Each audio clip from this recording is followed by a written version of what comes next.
This episode of the Helping Healing Humor podcast is brought to you by Lads to Leaders. Are you looking for something to help your kids learn to lead, both now and in the future? What if you could find something that offered year-round opportunities along with a yearly convention to help hone skills and learn to deal with competition in an encouraging and loving atmosphere? In 1968, Dr. Zorn began a program with 8 boys in hopes that they would learn to lead in their churches and communities. Now, 55 years later, there are 20,000 boys and girls each year that participate in activities that are true to the mission of Dr. Zorn's program. Lads to Leaders has trained over 250,000 young people and brings whole congregations together with competitive and non-competitive events, activities for people ages 3 to 103, and Bartimaeus events for special needs participants of all ages. The convention takes place in 10 cities of the U.S., as well as the countries of India, the Philippines, and Romania. The leaders of the future are trained in the present. So go to ladstoleaders.com to check out all the things this program has to offer. That's leaders.com.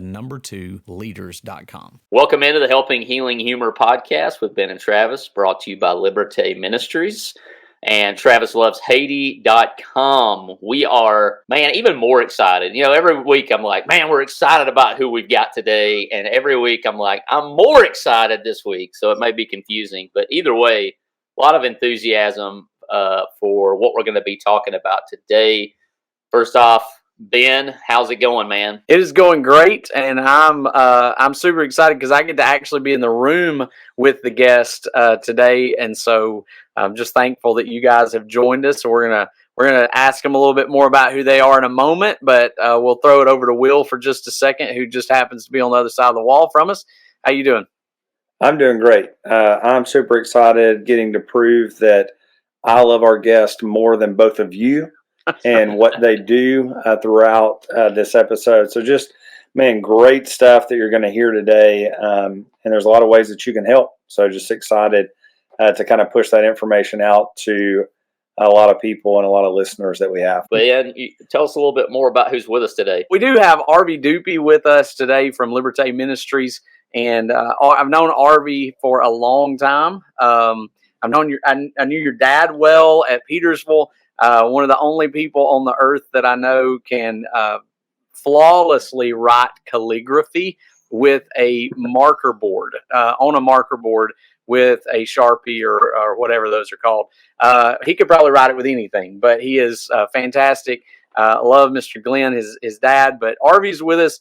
Arvy's been a part of this ministry for a long time, I guess since the start of it. So we're gonna ask him a few questions about this ministry, and that's why we were arguing a little bit, because they asked, we've got TravisLovesHaiti.com, we've got the BenandTravis.com /Ben Loves Haiti, but then Will is the one who's actually been to Haiti. So we're trying to figure out who actually loves it more. But Arvy, tell us a little bit about, first of all, just how you doing? I'm doing great, man. It's a beautiful day. Glad to be with you guys. It is.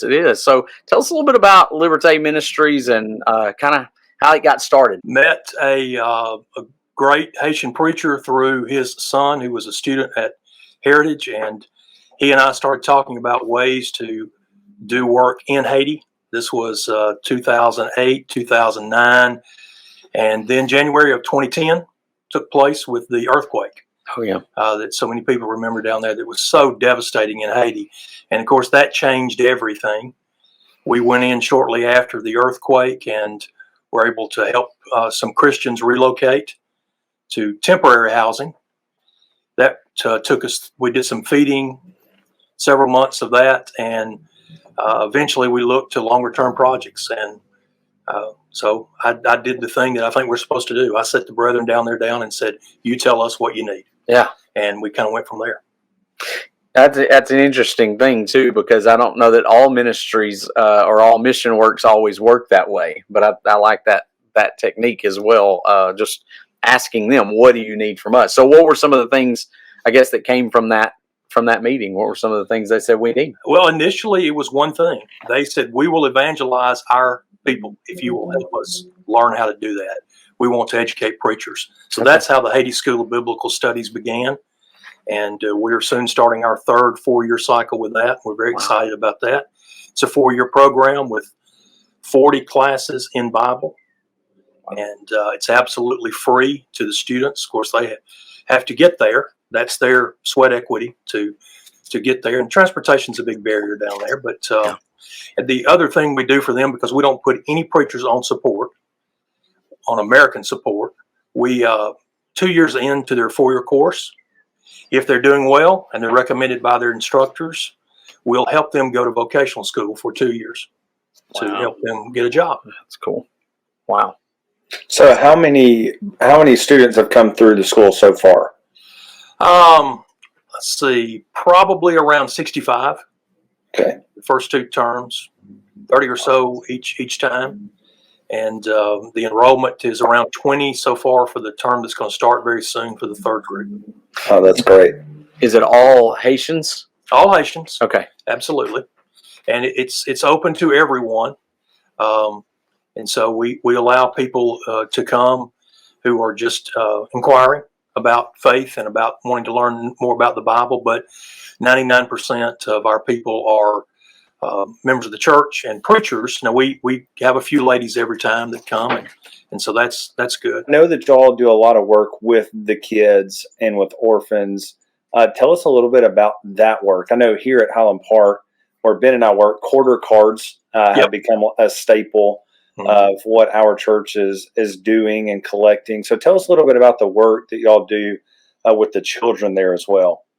Well, first of all, we have an orphanage now that we call Harry's Home, after our friend Harry Hames that we all know and love. And Harry and I just got back from the Dominican a couple of days ago on a great trip. But we had a team going in a few years ago, and one of the events that we had, one of the things scheduled, kind of went away. So we had a day down there. I had to find something for our team to do. And our friend Joe Holly told me about an orphanage at Lilyval. We went there and got involved, and initially with that, an orphanage that had been in place since the late 80s. Man and his wife ran it. Wonderful Haitian people, wonderful Christians.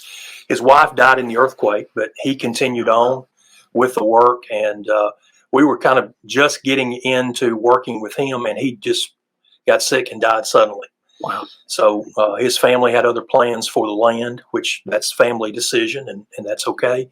So that's how Harry's Home was born. And because of some really incredible people that God brought to us, we were able to buy land and build an orphanage fairly quickly. And we have 12 children there right now. Wow. We have another 7 children that are in foster type situations. We're doing some exploration in that area right now. It's going really well. So that's the big thing with the orphanage. And of course, we've got schools as well. Okay. So how many churches would you say are in Haiti that I guess that you guys are interacting with and we work with? We work with 23 churches across Haiti, and they're in the process of planning 2 more. Wow. So it's pretty incredible because of just the chaos that they've lived in for the last few years with civil unrest, the assassination of their president, first sitting president in the Americas since John F. Kennedy to be assassinated. Wow. Just a lot of gang violence, and our brethren just they push on, they continue, they find a way, and so not only are they surviving, but they're really thriving and planning. They've planted a couple of churches last year, and they are hoping to do 2 more this year. Wow. So it's constant. I mean, it sounds like there's a constant change. I mean, it's the way it should be, constant growth and constant change. So. On the Helping Healing Humor podcast, we talk about anxiety and stress and its impact on our everyday lives. We know that finances, including planning for retirement, is one of the leading causes of stress. It can be confusing and overwhelming. There are differing opinions on the best approach. It can be hard to know who to trust. For our retirement planning, Whitney and I trust Greg Howell of Howell Wealth Management at Northwestern Mutual. Greg is professional, knowledgeable, and accessible. He looks at the whole picture and thinks outside the box to create ways to help you reach your financial goals. Retirement planning can be especially challenging for ministers who do not have the benefit of a 401k, but Greg's expertise and creativity can get you on the right path and give you confidence for the future. Text him to schedule your free 15-minute consultation today at 931-638-1576. Be sure to tell him Ben and Travis sent you. Remember, that's Greg Howell of Howell Wealth Management at Northwestern Mutual, 931-638-1576. 638-1576. The Liberté Ministries question of the day. You mentioned sweat equity, and I love that phrase. That's a great phrase, and that's, I think some people are allergic to sweat equity these days, and depending on what day it is, I might be allergic to sweat equity. But I like that. Is there maybe a story in your dealing that maybe helps you push on? I know you just mentioned some of the church folks who keep pushing through all of these things. Is there a personal story to you that maybe, kind of keeps you going, maybe when it does get difficult? There are many. One recently, John Remy, who's a graduate in our first school graduation from the preaching school. He started a church under a lean-to. They outgrew that. They went into a barred area under a tree, and he kept growing. And the man who let them come said, "I didn't know you were going to bring this many people and be here this often." And so he asked us politely to find another place, and we've been able to find a place that the very first Sunday they had to bring in more chairs because it was. Wow. He messaged me and said, "We have a bench problem." And with the language sometimes, my Alabama redneck and then French and Haitian Creole, but we worked through it, and I finally understood what he meant. But I mentioned the gangs earlier. He was going one time to preach, and gasoline at that time had gotten to $40 a gallon, and you had to buy it on the black We market. complain about it here. Yeah. $40 a gallon. Wow. And he bought some, and turned out it had been so watered down that he wouldn't even run the motorcycle. Oh, wow. So he was pushing his motorcycle to go to preach. And a gang person came out and told him he didn't have permission to go through that area. And he told him what he was doing. And he said, "You've got to go back home." And he said, "I'm not going back home." And the gang member took a stick and hit him. And I said, "Brother, what did you do?" And he said, "I went to preach." Wow. We are so blessed in this country. We have so many things that we take for granted. Mm-hmm. And we think the smallest inconvenience is bad news. And it's not. We have so much good. And there's so many people who are, from a worldly sense, are struggling so much. And they have so much joy. And they're just so willing to go that extra mile. And that's why I love Haiti and love the people of Haiti. And I'll piggyback off that. You can help this ministry and not get hit in the face with a stick. I'm not coming. That's no one's going to come and hit you with a stick. You can go to Travis Loves Haiti or the other websites mentioned, and there's a little drop down there, and you can schedule these wonderful guys or whoever to come and kind of share these stories and this information with your church. And that's so simple. That's so easy of a thing that you can do. There's several options there. I think they even offer a little booklet or a book to read through. We might talk about that next. But why don't you do that? Just go to that website. It'll be down in the description. Check that out and get them in front of your people, your leadership. And like I said, I'm not going to hit you with a stick either way, and you don't have to push your motorcycle. So that's a real simple thing you can do to help these guys out and help out the ministry and be a small part of helping these folks hear the gospel of Jesus Christ. So tell us a little bit. You held your book up there. Tell us what that's about. Yeah, it's the story of Lovely, and it's a young lady that we met years ago. She's older now. We have children all the time who get this book and say, "I want to send Lovely a doll," and Lovely's in her 20s now, but it's a story that we put together. It's really for children, and it's all of the photographs that Harry and I have taken over the years with just very simple storyline about things in a child's life in Haiti that they are excited about, like an egg. Mom went to the market and brought home an egg today. Wow, what a treat. Seeing that one. And all the things that we're a part of and things that I think our children need to see. So we have adults that love this little book as well, but it's really written for children. We'd love for you to go and get it for your children, your grandchildren, your nieces and nephews. And if you'll go to that travisloveshaiti.com, you can get that for free and download it in a PDF. And also, as Travis said, we'd love to come out and talk to you at your church, your civic group, your club, whatever it is, about how you can be involved.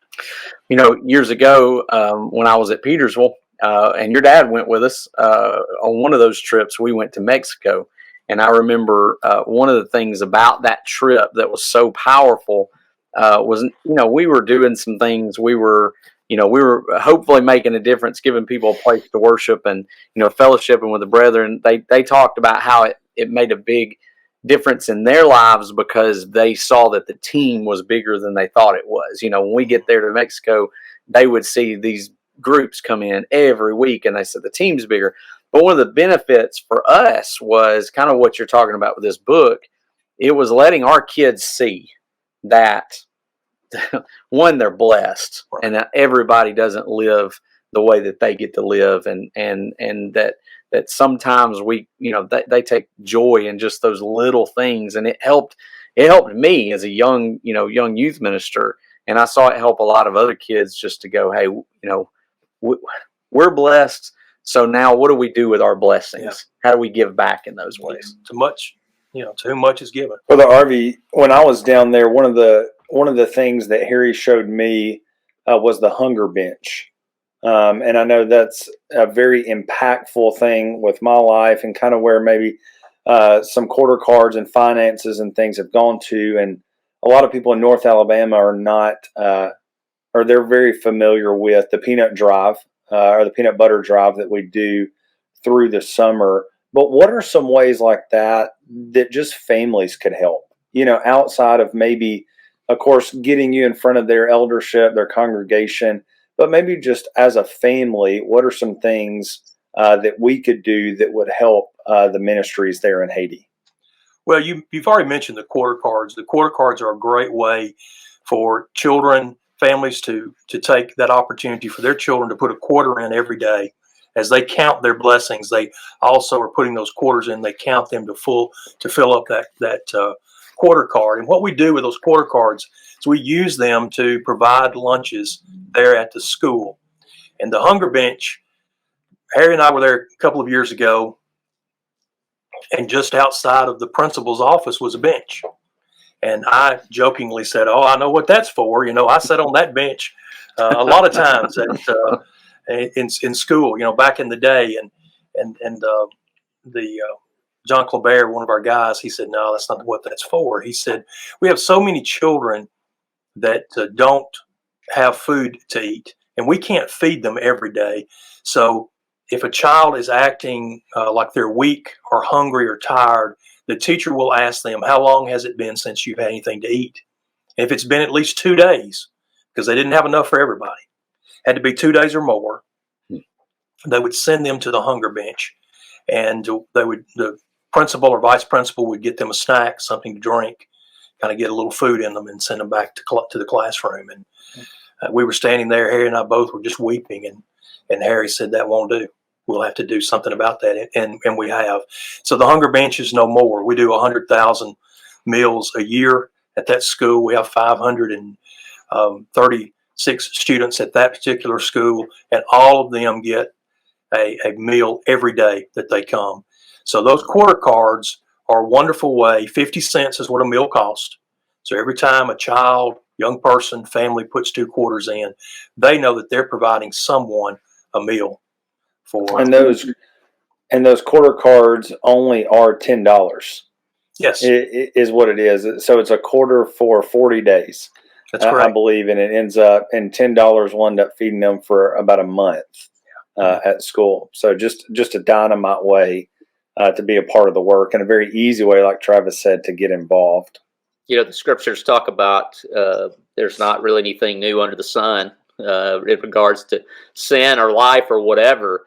And, the putting food in people's tummies and showing them how much you care, and that sweat equity goes a long way in the teaching of the gospel. We see it in the life of Jesus. He meets them where they're at. He provides a need, and that, opens the door. And I see that. We see that in our own country, places where, the gospel isn't really welcome, but you put a little food in somebody's tummy, or you send them home with a weekend sack full of food, and they're open to listen to what you have to say. And man, that's a heartbreaking story, but also a place where the light of God can shine. So I may have missed this, and if I did, we can cut it or whatever we need to do. But the school that you did that, where the Hunger Bench was at, was it a school that you guys started, or is that a school that was already in place there? That school was built after the earthquake. Harry was involved in building that, and it's there at the Bonet Church of Christ. Okay. So it's used as classrooms as well for the Church of Christ when they meet. But there's a church building and then an elementary school. We keep calling it an elementary school. They're adding grades, and they're up to the 9th grade now, I believe. But anybody in the community can come. Anybody can come. School. Yes, they can. And we try to get them to pay something, again, to have some investment in that. And but we don't turn anybody away. And so they get a good education. We're top 10 in the entire district or state as far as the school and the test scores. So we're excited about that. We're always looking for ways to improve that.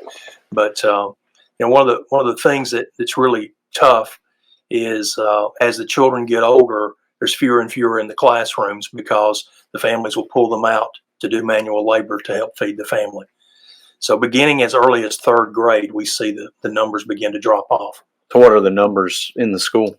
Well, we have as I said, we have 536 right now in that one. When we have an additional elementary school up in the mountains, but the majority of the kids are kindergarten, 1st and 2nd, 3rd grade, and then the numbers go down from there. So I think in the highest grade we have right now, we have 13 children. So that tells you, but they do get Bible every day, and some of our graduates from the School of Biblical Studies do the instruction, so we know they're getting good Bible instruction, and we try to help all we can. That's awesome. Just a spot to our listeners here. Here's a place where we're helping to feed people, but it's not just feeding them physically. As what you say, they're getting Bible every day, and that's such a huge thing because religion. You may speak to this a little bit. When I was there, Harry spoke a lot about voodoo. That Christianity is not something that's just very rampant, and widely accepted as being a place. So here's a great opportunity to show people the love of Jesus, but also allow them to hear the gospel of Jesus as well. And I think there's been some conversions of even some leaders in the voodoo community. Absolutely. There's been 3 voodoo priests that have been converted, and numerous voodoo practitioners. In fact, just a few weeks ago, a 107-year-old lady was converted who had been a voodoo practitioner all of her life. Wow. And Travis, how do you get a 107-year-old lady to church? I don't know. You put her on a motorcycle if you're in Haiti. I have seen pictures of this. That's what I was going to say. Motorcycle, go pick her up, and you have to place her on the motorcycle, and they have to take her off the motorcycle. Man, that's awesome. And what you're describing sounds a lot like Acts chapter 2, where they were in the apostles' teaching every day. They ate meals together, and it's just as impactful now as it was then. Tremendous stories, lives being changed. Man, that's some amazing stuff. And I know you guys have recently. There's like you mentioned a few of the governmental obstacles, but what would you say are some obstacles to what you guys want to accomplish and what you want to do? What are some things that you guys run into? Well, the biggest thing right now is just the safety of the area. Going there is just not possible right now. It's been some time since we've been able to go, and our brethren are moving around to areas that are safe, but that has hindered even the School of Biblical Studies reopening. We typically open earlier, and we're getting started later this time because of that.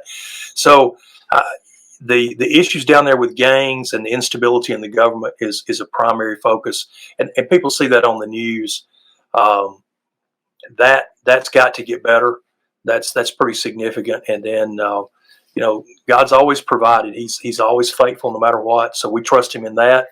And we trust Him then when that's resolved that we can get back and engage and partner with our Haitian brethren down there to do the work that they believe needs to be done. And they are evangelistic. They're so evangelistic. I was going to say, you can, have those obstacles for us, but they're still doing the work. Yes. They're still getting it done. So. Yeah, the lady that was converted, the 107-year-old lady, I love her conversion story. And I asked John Remy, I said, how did you get this study? My wife, Debbie, Debbie, she's the one who actually wanted to know, how do you get a study with a 107-year-old person? So John Remy said, well, I was riding down the road on my motorcycle. And we have 3, soon to be 4 motorcycles that the guys just use all the time to do evangelistic work. And he said, I saw her walking down the road with her bucket headed to the well to get water. Doesn't that sound biblical? Wow. So he stopped to help her get water at the well. And he asked her, do you know Jesus? And he didn't ask her, do you go to church? Where do you go to church? What do you believe? He said, do you know Jesus? And she said, I've heard of him. And he said, would you like to know more? And she said, yes. Wow. And that's how they began their study. And 14 days later, she was immersed. And the things that you're mentioning are simple things. Acts 8, how can I understand unless somebody teaches me? And so, man, just the water, the food, and then asking the simple question. Our name, Liberté, is liberty in French, of course. And so we're focused on there's liberty first and foremost in Christ. There's liberty in education, and then there's liberty in economic self-sufficiency. So everything that we do, we try to bring under that umbrella. So things like the vocational program that I mentioned earlier, and we also have a sewing program for the ladies that they're involved in, and that's exciting. That concept of liberty, of course, it's all over the scriptures too. And Jesus talked about when he came into when his ministry started, and when he was explaining that in Nazareth at the synagogue, it was, I'm going to proclaim release to the captives. And so there's a lot of things we don't have control over. And we talk about that sometimes on here. And it's frustrating when we don't have control, but for somebody to be able to recognize that, in a world that's out of control, God has provided this liberty and this freedom. It's awesome. It's true. And it's pretty significant in Haiti, because Haiti's the first former slave nation to have freedom and liberty. So that their liberty, their freedom, politically and personally, is very, very important to them. It's very much ingrained in their culture. And so coming along to piggyback on that and say, we've got a freedom that's even better than that. Yeah. Really, really is helpful and powerful. So there's some other things that you guys do, other works or other things that you do among the people to encourage and help, besides some of the things that we've already talked about? We do preacher training workshops, vacation Bible schools. We take teams in when the situations allow, and we love for people to be involved in that. The kids absolutely love the vacation Bible school. We'll have 600 or 700 kids easily. Wow. at a VBS, and it's really great to take people for the first time and have those ladies come up to the front, and we'll say, okay, all of the first and second graders come up here, and they'll have 75 in a classroom. What are all the ways that churches can help you guys out, or that individuals can help you guys out? We have a variety of ways, and I think the best thing is if people will just go to TravisLovesHaiti.com. If they want more information, put their name, contact information in there. Myself or Harry Hames will reach out to them, and we'll come to you, sit down with you, and explain all the ways that you can help, and you get to pick what works best for your family, for your congregation, if it's a mission committee or eldership, whatever it may be, or for, again, a civic group. We'd be happy to do that. Class, we'll be glad to come to a class talk. Absolutely. Come and just individual meetings or in front of the whole congregation or whatever else. And like we said earlier, Will has already alluded to, there's a lot of things that just a family can do. Grab those coin cards and different things like that. So that's awesome. Like I said, the very least you can do is click a link, right? And so I want to challenge you to do that. Can I tell one more story? Sure, yeah, absolutely. Okay. Folks can stories. See me. See, I'm a little bigger guy, so I'm riding down the road in the back of a truck one day, and we were going pretty slow, and slow enough to hear the chatter around. And if you're out in rural areas there where they don't see a lot of white people, the kids will point and say blanc, blanc, which is white, means white. Well, they were pointing and saying something, and I chuckled and said, I know what they're saying, blanc, blanc. And my translator in the back said, no, that's not what they're saying. And I said, well, tell me what they're saying. And he said, well, they're pointing at you saying rich man, rich man. And I said, oh, that's a misnomer. Everybody thinks that everybody in America is rich, and which we are. But, Right. you know, I was trying to do the typical thing. And he said, that's not what they're saying. He said, they're saying that anybody who would have that much food to eat must really be a rich man.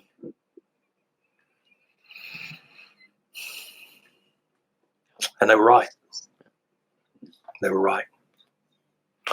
Yeah, that story from earlier with the hunger bench, that one's hard to get out of your mind when you go, you know, you got to get 2 days in before they can give you the snack. And it's just like, wow, I can't. Here it is, just 40 quarters. There's a quarter card for a month, you know, and you look at that. Sent a stack to the churches? You can. Like a church. Let us know, and we'll bring those to you or send those to you. So if you need help getting that information, please let us know. Ben, Travis, myself, we will get you in touch with these men, because I can't tell you enough how much I appreciate you, Brother Harvey, and all the work you've done that allowed me to go and experience what I experienced. But I mean, it's life-changing. As per tradition, for every guest that we have that come on this podcast, we want to ask you a question that might reveal a little bit about your personality. What is your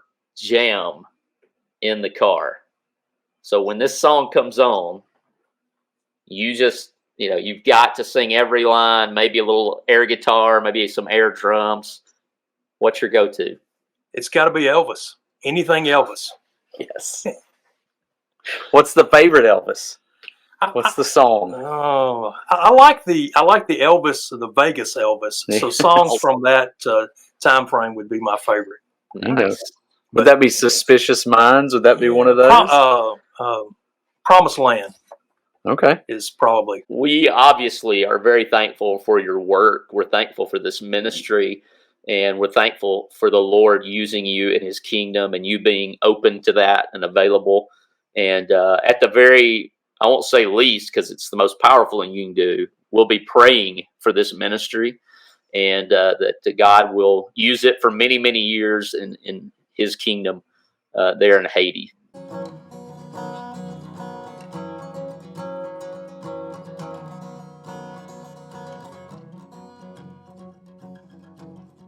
Thanks for being with us for this episode of the Helping Healing Humor podcast. Be sure to download our free ebook, 28 Days of Focused Living, at benandtravis.com, and receive all of our Helping Healing and Humor extra content directly in your inbox. We look forward to having you join us at the same Ben and Travis time, same Ben and Travis channel.